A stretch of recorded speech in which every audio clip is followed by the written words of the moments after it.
Welcome to the Artist Report, where we have Shaun Gordon, who is from Kiss Books, which is an incredible album company. They make these really high-level, high-end, handcrafted albums. But we are going to be talking about sales and how to make more money with the things that you're already doing in your business, and then how to have a little bit more balance in your life in the process. Yep.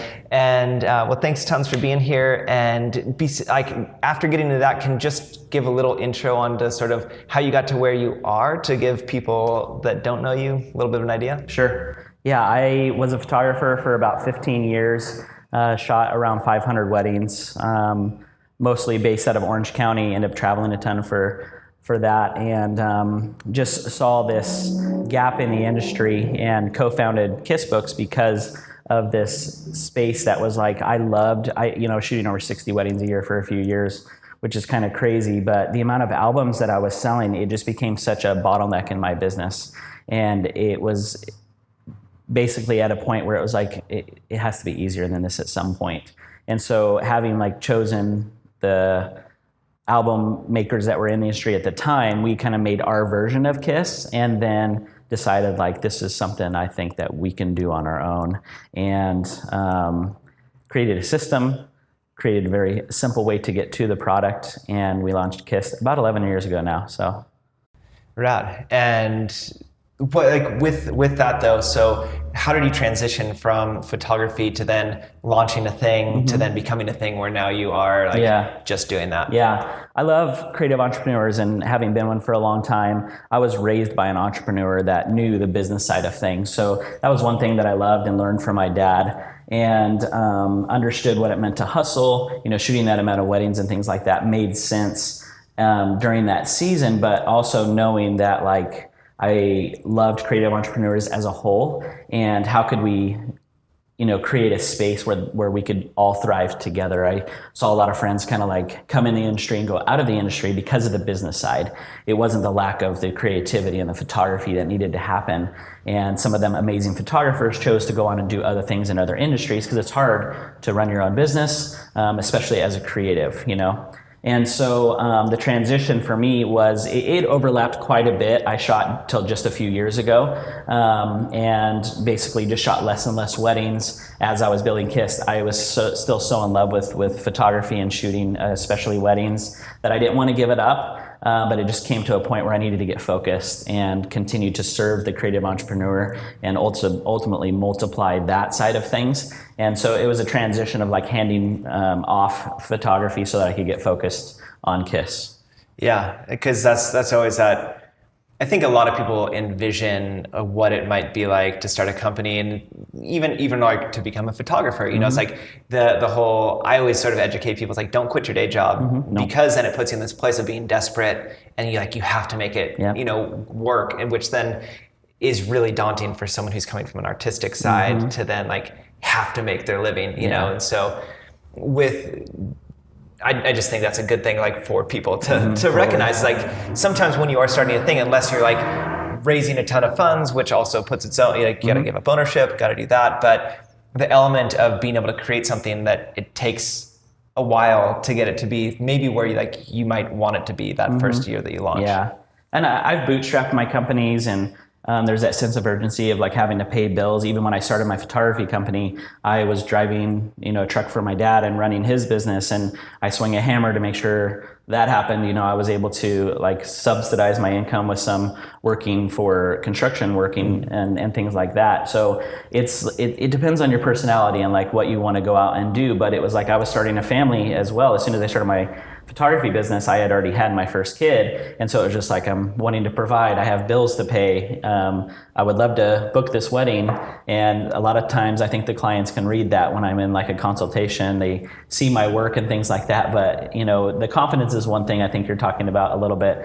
that it's hard to teach the confidence. And so the sense of urgency is one way of going about it. Debt, is one way. It feels like you're fast tracked with all the nice gear and all those types of things, and it builds some kind of cushion there. Good for some people, not for others. It really depends on your personality and those types of things. But yeah, don't quit your day job is a great way of going about it, because then it's whether or not you love that day job, it's like a lot of people want to get out of that day job to become a full-time Right. creative photographer, whatever industry that you're in. And it's like, it's kind of like that dangling carrot, like, what's it going to take if I book 6 weddings this year, then I can go to part-time, or if I book 10 weddings this year, whatever your number is, I can do this full-time, or maybe your spouse works, and so you're able to go into it full-time right away, but still setting goals and things like that. It's always fun to grow into that entrepreneur and then seeing what it's like, hey, there's a lot more to this than taking pictures, and, bringing that business side to it as well.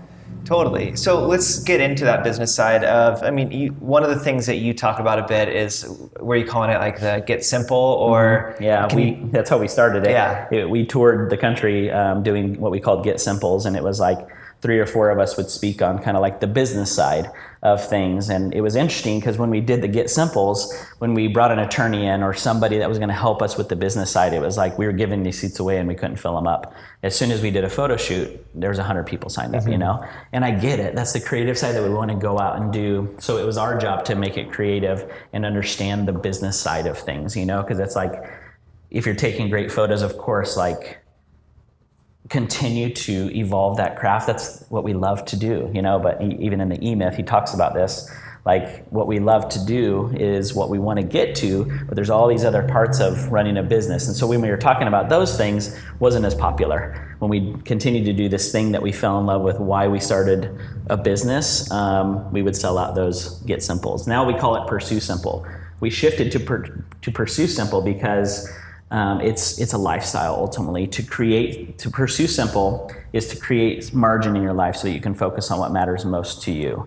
And that could be working on your business. It could be that you have a family, a partner, spouse, the local community, the church, whatever it could be, surfing, whatever it is that you love to do. That's ultimately why we started a business, is to give us some freedom, hopefully. But a lot of times we quit a 40-hour-a-week job to end up going and working for ourselves for 70 or 80 hours at first, especially because we have this light at the end of the tunnel of like freedom. We get to be our boss. We get to, make the margin off of what we're creating as well. But that margin is what Pursue Simple means in our life, to simplify things enough. It doesn't mean that we have it's not like a minimalist lifestyle. It's just making decisions on these things, and then, hopefully firing yourself out of these positions and, charging enough so that you can focus on what matters most to you in your business and out of your business. I'm really familiar with that term, margin, because I read about a book a week. Sure. But what, for someone who hasn't, you can probably figure out what that word means. But, when you were talking about margin, what are you talking about? Yeah, margin a lot of time is looked at as a financial term. Margin is space. So it's how much space you're creating. I'm doing these things to create this much space, and then you fill in that margin with what matters to you. But it's systems, it's automations, it's outsourcing. Sometimes it's like making a decision to answer emails in this amount of time, or hiring somebody to do your album design or editing or whatever it is. There's areas in your business that you may love or not, doing all of the pieces. And so you're creating margin by bringing somebody in to give you space to do something else. And, freedom is the word I run into all the time. Why did you start your business? Freedom. I want freedom. And it's like, do you have it? It's like, no, not yet. Right. Okay, so what is it going to take? If your vision is freedom to go and travel, to go and you fill in the blank, what's it going to take for you to get to that? And are you headed in that direction? Are the decisions that you're making today taking you towards that vision of freedom or pulling you away from it? And so many times we're the ones, if I just did it, it would be done the way I want to do it. And so we end up doing all of the things, and then we end up burnt out. I've been in that place before, and it's no fun. But ultimately, KISS, we started it and it's evolved to Pursue Simple because it's a lifestyle. And we understand that entrepreneurs, so many of them start their business to have this space in their life, but then they fight for it so hard that we end up burning out and sometimes going and working for somebody else because it's just easier. So, with margin, what can you maybe give some examples? I need that because I am working 80 hours a week and I don't have that and I am burning out, because you will get to that place. Sure. I have no idea what that's like because I've never been there. Yeah. I'm there all the time.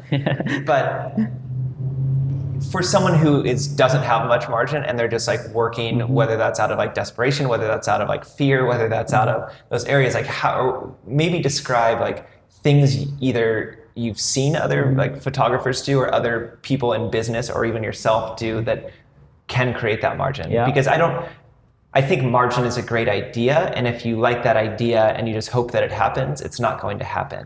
Right? There needs to be a lot of intentionality that gets put in, and almost like for me, I have to build margin into my schedule because it will get eaten up if I do not. Scheduling and then margin. I will go months without like doing it. It's like, whoa, I haven't done anything for myself. Right? Yeah. And that's where burnout comes from ultimately. And so I think a simple one is like, I think a lot of us can relate to it. Like, I don't love laundry. I don't love necessarily like cleaning my house or my studio or things like that. But when things are clean and organized, we can think a little clearer. So to create margin would be like, I don't love doing laundry. Who can do laundry for me?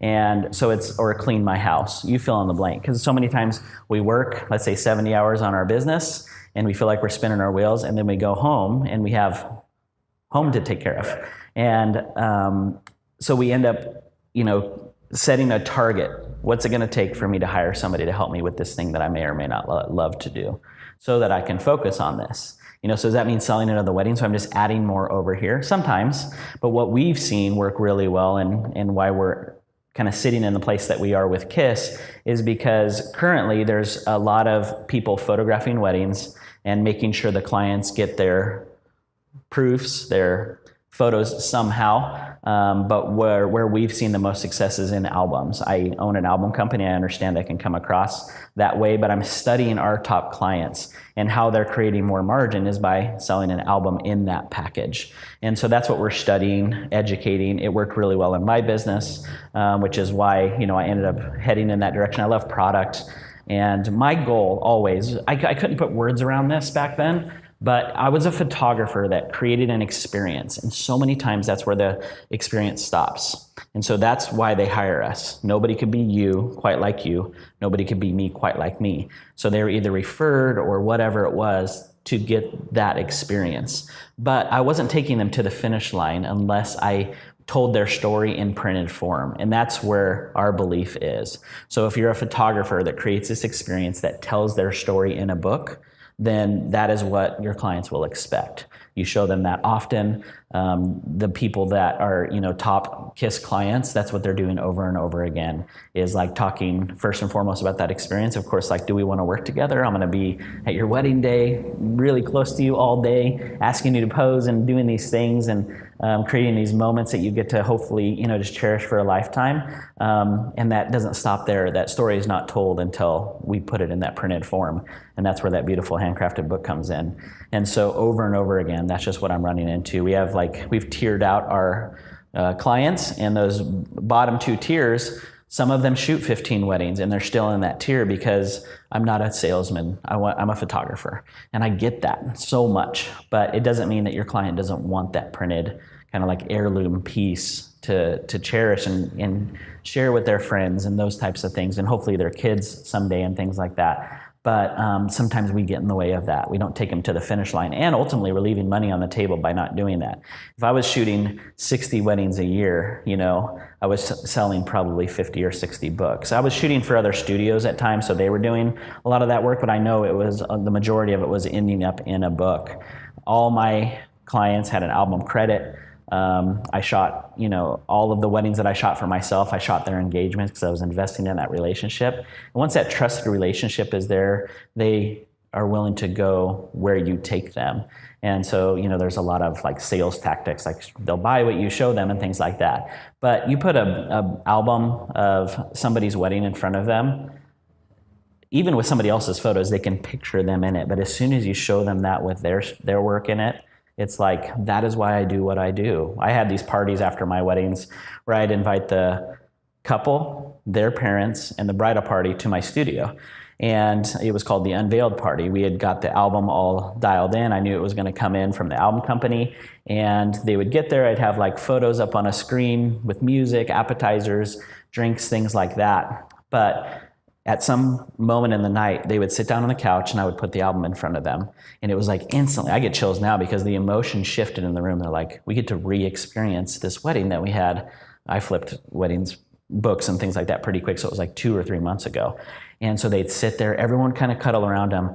They'd laugh, they'd cry. And I was like, that's why I do what I do. I stopped moments of their wedding day so that they could relive them. And I told it in this book, and they get to do this, not just sitting here in my studio. This is like for years and decades to come. They get to relive that moment. I made money doing that as well, like I'm an entrepreneur. That means I'm going to do this for profit, And so I built in what it took for me to design and, purchase the book, and I made margin on the book as well. That's the financial version of margin. So I love that so much, and it's just something that I want to see our whole industry shift to, is like we're shifting back to print, film, things like that. It's beautiful. And so if we're a photographer that creates this experience, that experience is now told in printed form, we've done our job, and we get to see them relive that moment down the road. You wouldn't have had the album sold yet, and then you bring it, and then they have the option now to buy it? Yeah, there's different ways, and we've studied a lot of our top clients with KISS. Personally, I did album credit, and so I'd give them like $1,000 album credit, and that included like a 10 by 10, 10 spread, thick page book type of a thing. And the way that we would tell them, and what we've learned even more now, like ways to word it better, is like a 10 spread, 20 page book is like our minimum size, and it's a smaller book. And that's like the highlight reel of your wedding. It's super fun to look at.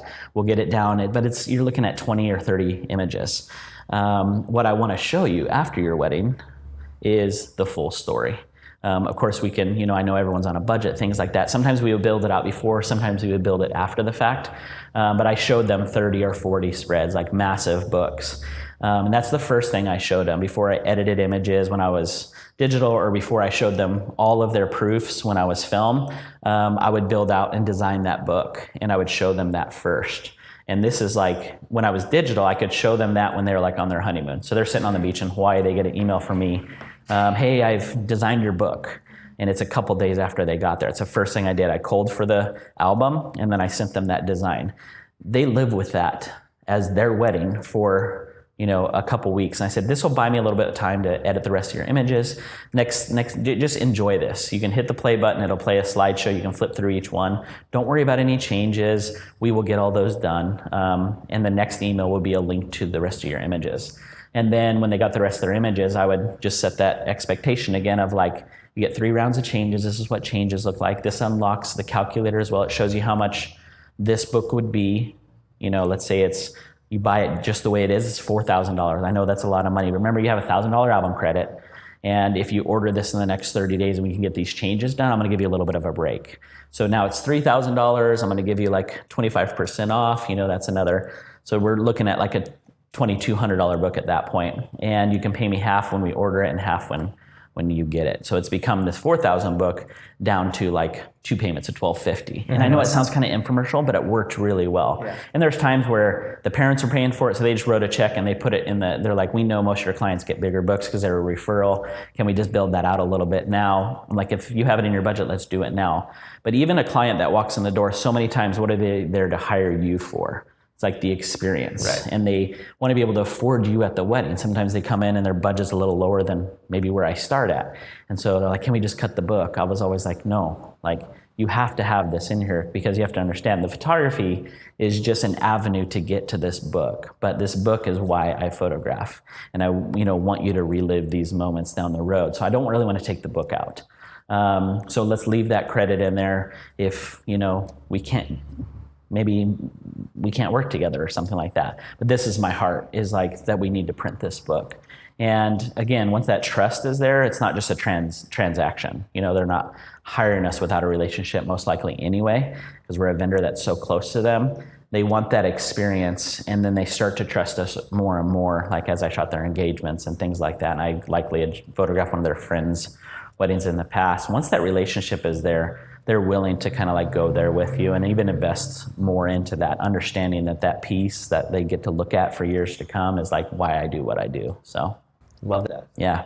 So with that, I would like, have you had like certain photographers that you know that are doing it really well, and like what is it that they're doing that's maybe different than the next person? Yeah, I think a couple keys are like talking about that first and foremost, like setting that expectation early on is huge. There's a few studios that I kind of like work with closely because they're like, I believe the same thing you do. I don't know how to do it. Show me what you're currently doing. And they show me like their pricing and their website, and we work on some of those things. But really, what really matters is like setting that expectation from the get-go. Like if they walk in the door and they expect you to give them a book at the end of the day, you're gold. It just takes a while to get there. And so the ones that are doing it really well today that we've studied, they're talking about it on social media regularly. Of course, they show their beautiful work. I'm here shooting, so they know you're shooting regularly, whatever. I traveled for this wedding because I want to travel for weddings. What you show is kind of what they expect. But every 5 or 6 posts, there's something about an album. On their site, they've built out a page about the album, how much they love it, and the materials maybe, and why they believe in print and things like that. So the more times they run into it, it's really about expectation. Because if you end up bringing a design in and they don't have an album in their package at the end, they're like, what is this for? All I expected was to get a digital copy or a stack of proofs, and I'll go figure out how to get a book done.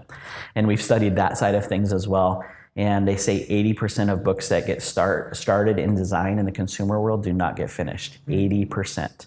And so that's not just brides, that's everybody doing vacation books and all those types of things. But that to me is an epidemic. That's like an issue because these images are locked up somewhere online, in printed form, maybe on a 4x6. There's nothing like looking at a print, no matter kind of like however it is. If it's in a 4x6, I'm like good with it. Of course, I think the mecca to me is like the book. But the people that are doing it well are showing it, setting that expectation, talking about it regularly, and then communicating that multiple times. As a wedding photographer, we have multiple touch points with our client. We have, when they email us the first time, how do we respond? That's the first thing they see is probably our website, maybe a face, a video to that, some images. Of course, the next thing they do probably is go and try and find us on social media. Mm-hmm. So they can look at more about the things that we offer and things like that. If they see that book regularly, they start to expect it right there. Then in the consultation, my top 10 clients, I've talked to all of them about this. These are like top 10 ordering clients for KISS. So they're selling like a lot, some in the over 100. They may have a couple studios or something like that, but they're all selling around 100 books a year. Our top 10 clients are, and what they're doing is they're talking about it in that first consultation. Mm-hmm.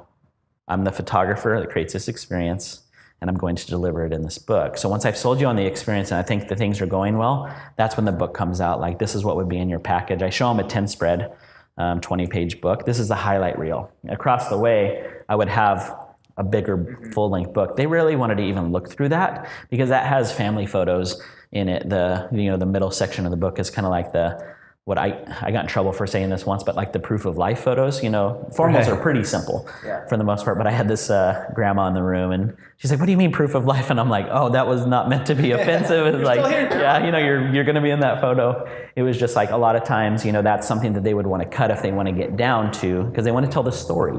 In a wedding book, so many times you're flipping through it, it's like she's getting ready, he's getting ready. They see each other before the wedding, and then there's this break of everyone looking at the camera, and then it goes back into dancing and all this fun. So it's almost like this break in the middle of a book versus telling that story more fluid. But so many times those ended up in there because it's like, I want you to see that grandma and Aunt so-and-so was there and things like that. But those are like the majority of the people that are doing really well. It's really setting that expectation. And when we run surveys and things like that, what we get back is like, I don't believe that I am a good salesperson. And so I started to ask those top clients, do you feel like you're a salesperson? They're like, no. And I don't think my clients feel like they're being sold to. I'm just telling them this is what I offer. Like when I go to buy a car, they're selling me a car, but it's something that I'm like in the market for. So when they show up to your studio, to that consultation, what is it that you offer? And they don't really know what they want unless you can help them understand what they want. Like a lot of times it's potentially their first wedding, most of the time it is, and they haven't had that. Or maybe if they're on the younger side, none of their friends have been married, and so setting the expectations, but then also really like painting. I think it's more painting a picture for what do you want to do with this. And I've heard or interviewed other photographers who are on the family photography side and talking about like actually going into their house and saying like, so what do you want to do with these photos? Like we're taking them. What do you want to do? Where do you want to see this print? You know, and how big? Okay, here's this wall. Let's maybe that could be, you know, we could do that like 5 foot. You know, that's that sort of a situation. At the same deal is like being able to explain. It's like are you just going to have your photos sitting on a computer, you know, or do you want this heirloom that can be passed down to generation, be able to show your grandkids, like, oh, you know, those sort of things. So I do think it's not as much sales and upselling as painting a picture for really like what would make your client the happy. Like this is the end product, right? And versus just like being out for yourself and trying to make more money. You're really trying to make your client more happy. Yeah. I was thinking about different ways to say that. I flew today, so I was on a plane for a while and I was listening to a book and it was talking about margin and like ego and different things like that. But I was thinking about this, and it's like, it's easy when you go to a car salesman, like that's kind of like the used car salesman doesn't have the best rap, you know? But I was thinking, what if you were a writer? And like, what is it that you're delivering? How do you tell your story? What if I was a writer that just like gave you all the words and you had to like print it off and then read it or something like that? There's a gap there. So it's like, what do you want to deliver as the photographer as well? Like, where do you want your work to live? There's nothing wrong with social media. It's a beautiful thing. I mean, lots of people end up seeing our work because of social media. Referrals, you know, travel and things like that come from those types of things. And that's a great avenue for certain things. But so many times, like in the consultation for me, in the initial consultation, I was doing a lot of consultation when I was shooting 50 weddings, clearly. I was like, I got the chills every single time I talked about the book, because I said, here's the deal. You know, it's not a shocker that marriage isn't easy. And so down the road, let's say you're arguing about finances or how we're going to raise our kid or work or something like that. And it's like, I don't really like you right now. But remember when our photographer was talking about this book, like think of a wedding day. When are you ever going to buy dinner for 100 of your friends? Ever. Right. One time. And it's your wedding day. You get all dolled up. You know, we're likely more fit than we ever will be. Like we're so excited because it's a big moment to make this decision to be with this person for the rest of our life, hopefully. And so everything is shaped around this moment where you guys make these vows. Down the road, when things aren't going so great, just pull out that book. As mad as you are, it's going to be very hard. That book's going to feel even heavier. You're not going to want to look at it. But open it up and be like, why did we look at each other this way that day? Because there was nothing else weighing on us. And I saw you for this person. And of course, you know, we don't do really well when stresses are on us and, you know, when we're in those kind of like arguments and things like that. But if we can get back to this moment, I think I like this person. And it's not just because it's this perfect day, it's because I saw in you that day that I wanted to spend the rest of my life with you.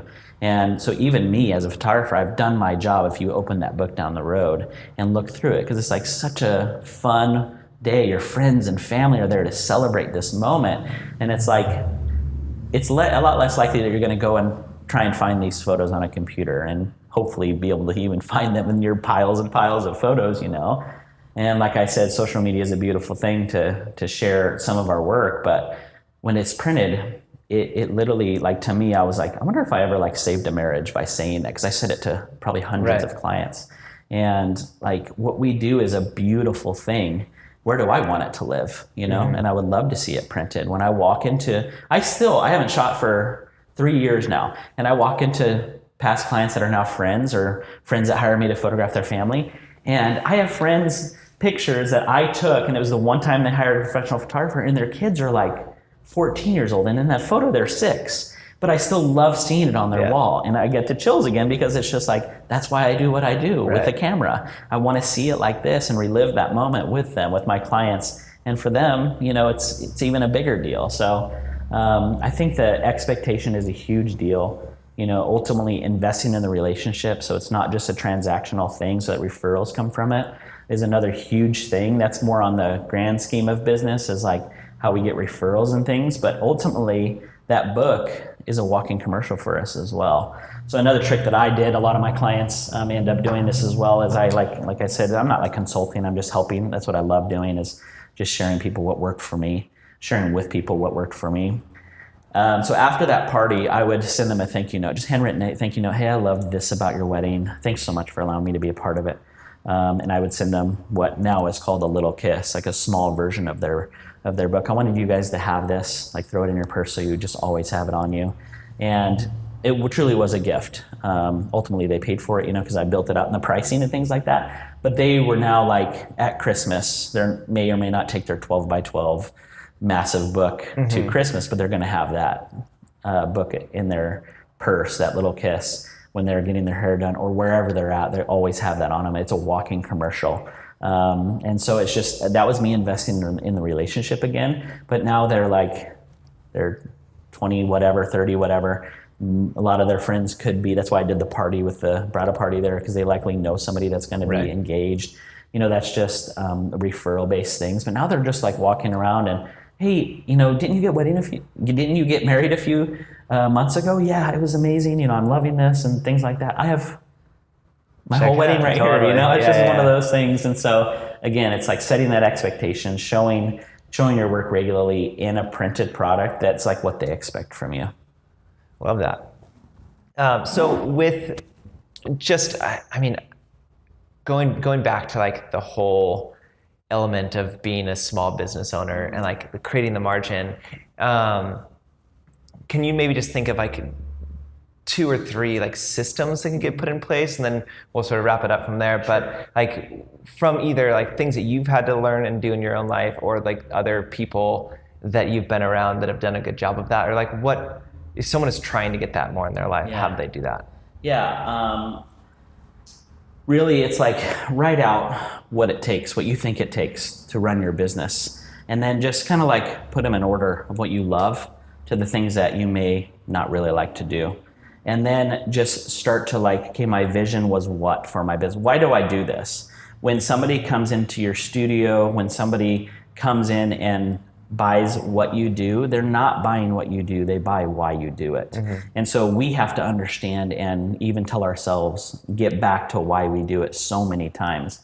So knowing that is literally, I think, a huge step in the creative industry.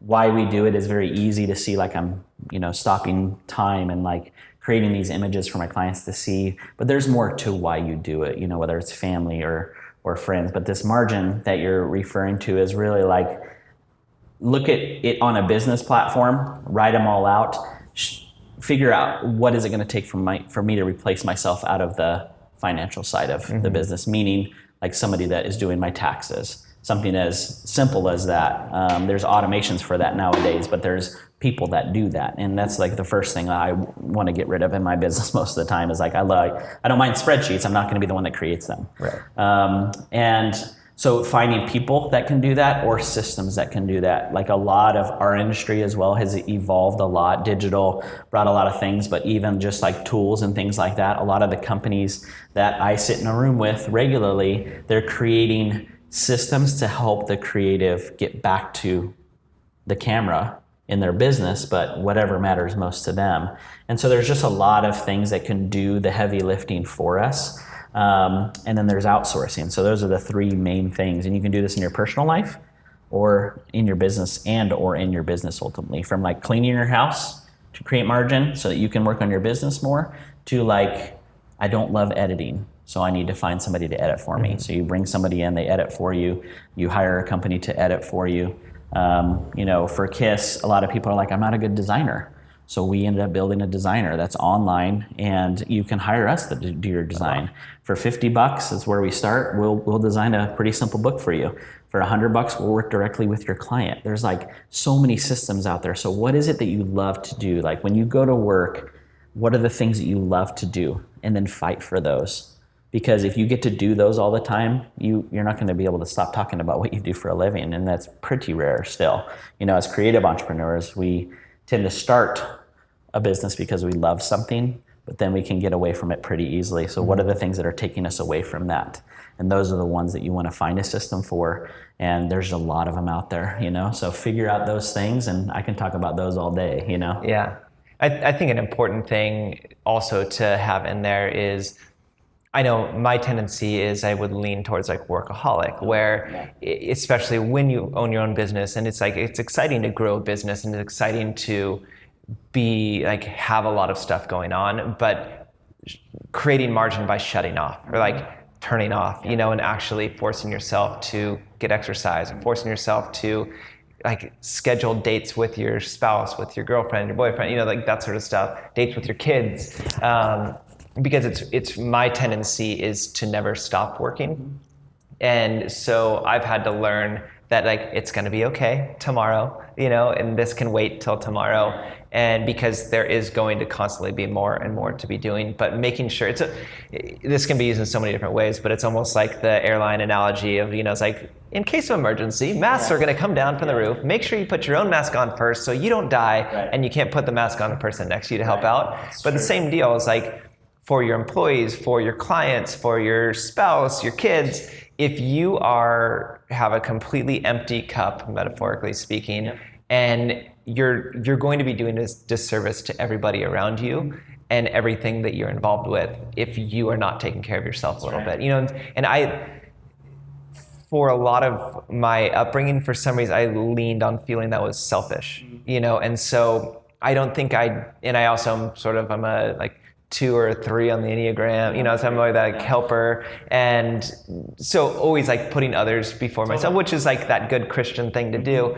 But at a certain point, it's like, if you go down the road, you're like, whoa, I am work. That's how you get burnt out. But yeah. Yeah, I'm really glad you brought that up because I could talk about books all day as much as, you know, I love that. There's times where I'm just like, of course he's talking about books because he owns an album company, you know, but ultimately what matters most is we are our biggest asset. There's a book called Essentialism that I read multiple times a year because it's not, again, pursue simple essentialism. It sounds like this minimalist way of living, and it's not. Neither of these are.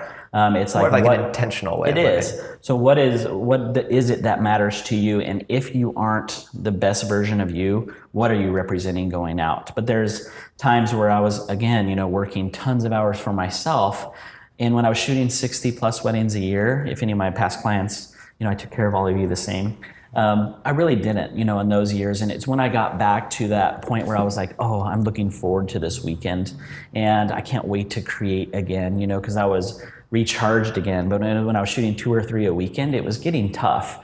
And so I, you know, read the writing on the wall and was like, I need to figure something out because I'm falling less and less in love with something that I couldn't wait to do every weekend. But taking care of yourself, you know, it was like when I started to do yoga, I was so much better for the day because I had set an intention. I took time for myself. I loved doing it in the morning because I was like glowing afterwards, you know, and I was like, yoga, like I'm not very flexible. And they're like, it's not about that. It's about just taking time to breathe. And I ended up in a studio that was all about setting an intention. I was so much better throughout that day than I was if I just like woke up, picked up my phone, emails. It's so easy to go straight into that. But taking care of yourself first, it totally sounds selfish to me as well. But it's like, what if we just look at that a little bit different? What if it's that you're so much of a better version of you when you get to go on that date with your kid or with your, you know, boyfriend or girlfriend or spouse? Like, what if you're actually able to be present with them because you took care of yourself and you're not like running from a meeting right into the date with your kid, you know? I've set rules in my life. Like when I get to this point, like for me, one of the rules is like when I step on a plane to go home, I travel a lot for KISS and with my family as well. When I'm traveling for work, I can listen to books and watch documentaries about work on the way to work when I'm flying to the destination. As soon as I step on the plane to go home, no more business. I can't like listen to a business book. I can listen to a book for fun. I can check out and watch TV. I can listen to music. Because when I get home, I don't want to be wrapping up a phone call. I've done it way too many times. I'm wrapping up a phone call. I'm sitting in the garage. I've been gone from my family for 3, 4, 5, 7 days. And my kid's waiting there. But what's more important at that moment? It's probably whatever's on the other line to him or her. But now they don't deal with that at all. Right. When I get home, I've kind of reset. You know, it could be hours. It could be from LAX to Indianapolis. Now it's a 4-hour flight. I've spent 4 hours reading, you know, whatever it is that gives me life, not business books. Business books give me life, but I'm ready for home at that point. I'm excited to see them. dive out of the car, I don't even know where my phone is. Yeah. I'm excited to see them. It's very different, and I'm a better person when I show up at home because I invested in myself. And that's just a rule me and my wife made. And when I'm in town, I'll go into the office at times. I work at home a lot of times. There's a cutoff, and it's a hard stop. I have to stop because I know my kids are going to be home, or I have a date that night, or something is happening, so that I'm investing in myself so that when I'm with them, it's like, that's my goal. I want to live an authentic life. And that just means genuine, honest, and I want to be present when I'm sitting with somebody. I don't want to be checked out up here thinking about business or worried about something, you know? Yeah. I like, if I can, I resonate with that a lot because I struggle with that a lot, I think. And I think I've definitely, I mean, my oldest kid, your kid's a little bit older, my oldest kid is almost 9, you know, and a lot of my like growth of my business has come in that period of life. And there's been so much traveling and so much not recognizing, I think, the problems. And the one thing that I've learned that I like, if I could impart anything on anyone listening, it would be like, none of it matters. You know, like you can reach, like, I feel like in my business, I've reached every pinnacle of success that I could like really care to. I've been featured in every magazine I could care to be featured in. And like the ones that I actually would die to be featured in, I've been there. I've shot celebrities, I've shot that, you know, it's like, so you get to this place and it's like, for what? Right. You know, and at the sacrifice of what? And it's like, you can listen or like hear or meet people that are incredibly wealthy and they're not any happier, you know? So it's like that you've got to really take care of yourself is one. And two, like ask yourself, like, why are you doing what you're doing? And then what is important, and make sure that those important things happen. I am all for hustling. I am all for working hard. Absolutely. I am all for working really well and performing really well. But at the same time, For a like, purpose. that is not the point of life. You know, that is not going to actually validate you. That's not going to make you feel like, maybe make you feel more awesome. Yeah. But at a certain point, you're going to get to a place and being like, this is, I hope you would get to a place that you say like, this is all trash compared to like what actually is important in life. Totally. And I've had to get there in some like pretty heavy crashing ways, you know, and almost like I've almost losing my family, you know, like, to a degree, and have had to have some major wake up calls. And that's, I mean, that's a part of why I like doing these videos. Is trying to encourage like the people that like trying to get to like be maybe where I am, to be like, hey, listen, like, there's one, like, have grace and patience on yourself, but then two, it's like, learn some of these lessons that have been learned, you know. Yeah, I'll kind of finish with these couple of points. That it's really great hearing that side of things, and it's interesting. You said your oldest is 9. It was like my oldest was 9. He's now 17. But when he was 9, I was shooting a lot of weddings, and my wife, we got to a point where she came in the room and said, like, I'm done with this way of living, because you're clearly, and she wasn't able to put words around it that day like this, but she's like, you're clearly chasing one thing, and it's like fame and fortune. And that is one way that we measure ourselves. It's probably the easiest way for us to measure ourselves. I can look at the account and I know how much money's in there.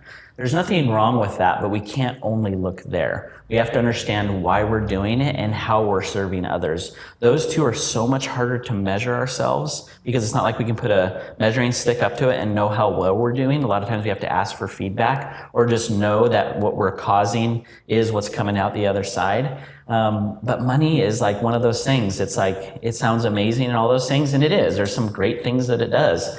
But if that is the only reason, then it's like we're in for a pretty empty life. Like, I was to the point where I know I can hustle and make money, but it's not like so that I can come home to this amazingly massive empty home. That's where I was headed as well. And it was like, we went through a really, really tough time. We got authentic with each other and realized, okay, how is it that we're going to love each other going forward? And it wasn't like the business was crushing me. It was how I was viewing it and I was kind of like foggy anyway and in my own way. But once that all cleared out, and it was like I could see why I did what I did, it made work more fun as well. Like, I loved what I did, but I was on the verge of burnout, and then I look back at home, things aren't going well there. I was like, I need to figure some stuff out. I need to figure out what I was doing all of this for, what mattered, and then get back to focusing on those things. And sometimes it takes a season of hustle so that we can have those moments with our family or to travel or whatever the why is that we do this. But it's interesting how few things matter when you really take a good look at it. And it's like a morning of coffee with my wife is what matters. And if I can do all of this to get moments like that, I will do all of this. But I have to keep getting back to that. And it's those conversations that I want to have with her that like keep me going so many times. So I appreciate you being honest as well, but it just like resonated with me because it was when my son was 9. I've apologized to my son because I was like, the first 9 years of your life, I wasn't checked in. Like I took him on daddy days. I thought I was doing all the things I needed to for my son, but it was like, I wasn't present in those times. Like I couldn't sit across the table from him and be there. I was like thinking about how to make the next dollar or whatever it was. And so I wasn't there with him. Now I can sit down with him and we have these amazing conversations about him. And it is a beautiful relationship now. But, you have to fight for it. You don't just wake up and have that. It takes investment, and that's what matters to me. And so I do a lot of this stuff, and I love what I do, but it can take us away from what really matters pretty easily. That's powerful. And I think it's a really good thing to have in the front of your mind, especially if you're starting out or like no matter where you are. It's like checking in. I live by the word intentionality because I think nothing you really want to happen happens without being intentional about it. Relationships, all that. And so if people want to find out more about KISS Books, where do they go? And then also, is there anything that they can like watch or like if you're doing education stuff, any of that? Yeah, so you can follow us on social media. Anywhere you type in KISS Books, we'll pop up. So Instagram, any of those avenues, you can find us there. KISS.us is our URL. I'm at Shaun Austin. When I first started my photography business, I was Austin Photography, so I'm still Shaun Austin. But yeah, if you just follow us on our website, you'll get, it's an avenue to all of these things. We're launching a lot of education. We're launching some stuff in September that is education based specifically on albums, but we'll be doing a lot of this stuff like what matters, why, how do you build business, why, getting back to those types of things. So we'll be sharing about albums, but a lot of other things as well. And there's a lot of platforms and things that we're building for efficiencies for photographers. So follow along. We're hoping to just continue to create a space where the creative entrepreneur can thrive and build tools around that so that we can focus on what matters most to us. So yeah. Yeah, well, how cool you're doing all that. And then also for any photographers that are watching this, speaking of margin, if you don't know about Film Supply Club yet, we have a lot of different partnerships and relationships. KISS Books is going to be one of those, right. But actually a lot of tools to be able to delegate parts of your business. And we have relationships with them, a little audio cord. And we have relationships with them so that we've handpicked them. We've handpicked them so that you can go like, oh, how do I find this? And here it is. But everything from like bookkeeping to virtual assistants to, where you host your galleries to like everything you need as a photographer, we've really handpicked that for you. So that's a cool resource, filmsupply.club. And I'll have links to that in the video or below that. But check those out and stay tuned for more.